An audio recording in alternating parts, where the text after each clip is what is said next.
வருஷமா அவர்கிட்ட நான் மேஸ்திரியாம அவன் கார்பெண்டராகவும் வேலை பார்த்துட்டு இருக்கேண்ணா. பழைய பில்டிங்லாம் ஆல்ட்ரேஷன் பண்ணி அது புதுசாக்கி பெரிய விலைக்கு வைக்கிறது தானே அவரோட வேலையே.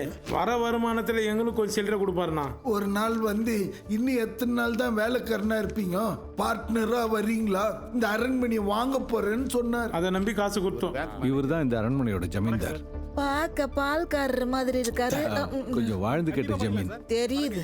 இவர் மட்டும் இல்ல, உங்க தங்கச்சி புருஷனும் பெரிய வசதியெல்லாம் ஒண்ணும் இல்ல சார்.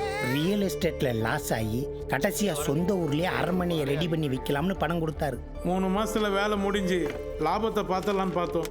அதுக்குள்ள அவரும் கொண்டாடி சேர்த்துட்டாங்க.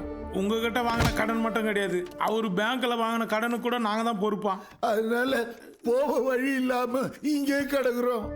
ஆனா ஃபுல் பணத்தை பாதியை கொடுத்துட்டு மீதியை சீக்கிரமே செட்டில் பண்றேன்னு சொன்னாரு.